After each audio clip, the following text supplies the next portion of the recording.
মাননীয় স্পিকার আর মাননীয় প্রধানমন্ত্রীর থেকে আরো 5 মিনিট আমি রিকোয়েস্ট করছি মাননীয় স্পিকার, আর যদি 5 মিনিটে শেষ করতে পারে আমি শেষ করে দিব। মাননীয় সদস্য, আপনি আবেদন জানিয়েছিলেন, এর মধ্যে ট্রেজারি বেঞ্চের যে চিফ হুইপ আছেন, মাননীয় চিফ হুইপ, উনি আমাকে জানিয়েছেন উনার সময় 20 মিনিট বরাদ্দ ছিল, সেখান থেকে 5 মিনিট উনি কর্তন করে আপনাকে দিয়েছেন। তো আপনি 5 মিনিটের মধ্যে দয়া করে শেষ করবেন। থ্যাংক মাননীয় ইউ। স্পিকার আর মাননীয় প্রধানমন্ত্রীর থেকে আরো 5 মিনিট আমি রিকোয়েস্ট করছি মাননীয় স্পিকার, আর যদি 5 মিনিটে শেষ করতে পারে আমি শেষ করে দিব, কোনো সমস্যা নেই। মাননীয় স্পিকার,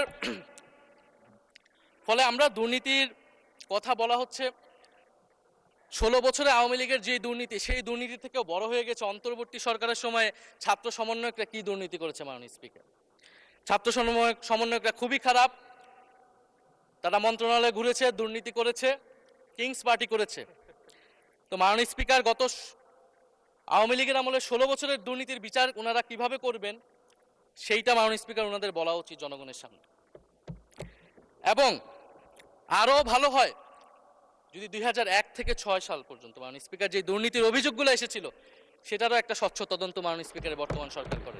দুর্নীতি কেউ না কেউ তো করেছে, কারা করেছে তাদের নাম বাংলাদেশের জনগণের সামনে উন্মুক্ত করা হোক, কারণ সেটার জন্যই তাদেরকে ভোগান্তি পোহাতে হয়েছে 1/11 ষড়যন্ত্রের মাধ্যমে।